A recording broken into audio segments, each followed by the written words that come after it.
Welcome to Pride and Prejudice by Jane Austen. If you don't know this story, you are in for a real treat. We are back in the early 1800s is what I want to say. That's off the top of my head. I could be wrong. If you don't know Jane Austen novels, don't go watch any movies. Don't go read any books. Wait until we're done. Okay? Promise? You're absolutely going to love this. I have to dust off all my British accents. Pride and Prejudice by Jane Austen. Chapter 1. It is a truth universally acknowledged that a single man in possession of a good fortune must be in want of a wife. However little known the feelings or views of such a man may be on his first entering a neighbourhood, this truth is so well fixed in the minds of the surrounding families that he is considered the rightful property of some one or other of their daughters. "My dear Mr. Bennet," said his lady to him one day, "have you heard that Netherpark Field is let at last?" Mr. Bennet replied that he had not. "But it is," returned she, "for Mrs. Long has just been here, and she told me all about it." Mr. Bennet made no answer. "Do you not want to know who has taken it?" cried his wife impatiently. "You want to tell me, and I have no objection to hearing it." This was invitation enough.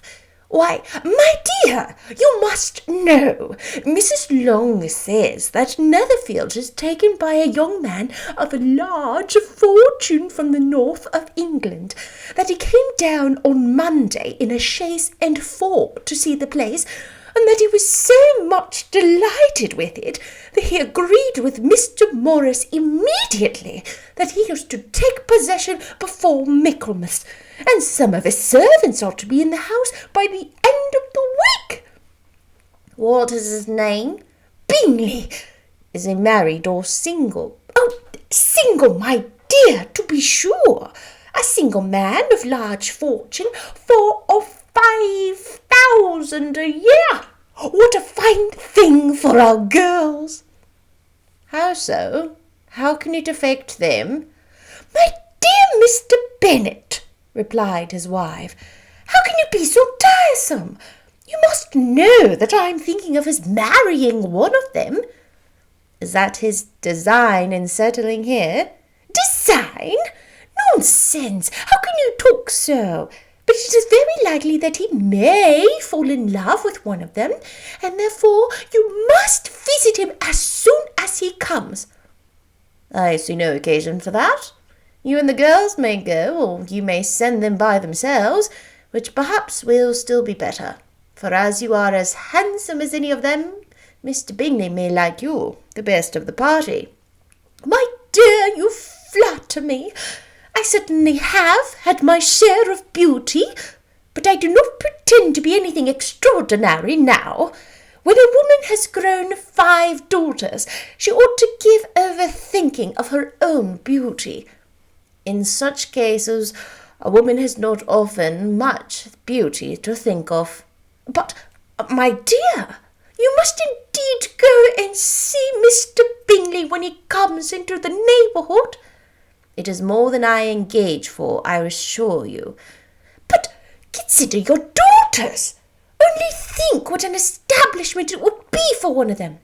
Sir William and Lady Lucas are determined to go merely on that account, for in general, you know, they visit no newcomers.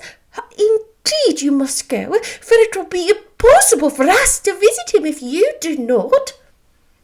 "You are over-scrupulous, surely. I dare say Mr. Bingley will be very glad to see you, and I will send a few lines by you to assure him of my hearty consent to his marrying whichever he chooses of the girls, though I must throw in a good word for my little Lizzie." "I desire you will do no such thing. Lizzie is not a bit better than the others, and I am sure she is not so handsome as Jane, nor half so good-humoured as Lydia, but you are always giving her the preference." "They have none of them much to recommend them," replied he. They are all silly and ignorant like other girls. But Lizzie has something more of quickness than her sisters. Mr. Bennet, how can you abuse your own children in this way? You take delight in vexing me. You have no compassion on my poor nerves. You mistake me, my dear. I have high respect for your nerves. They are my old friends. I have heard you mention them with consideration these last 20 years at least. Oh, you do not know what I suffer. But I hope you will get over it and live to see many young men of 4,000 a year come into the neighbourhood. It will be of no use if 20 and such should come, since you will not visit them. Depend upon it, my dear, when there are 20, I will visit them all. Mr. Bennet was so old a mixture of quick parts, sarcastic humour, reserve, caprice, that the experience of 23 years had been insufficient to make his wife understand his character.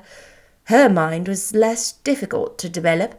She was a woman of mean understanding, little information, and uncertain temper.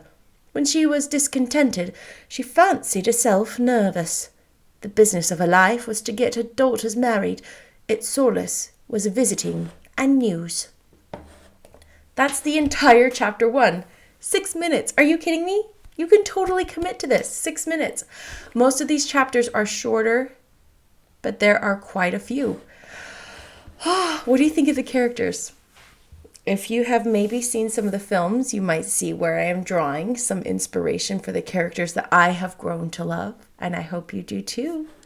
Bye-bye. See you next time.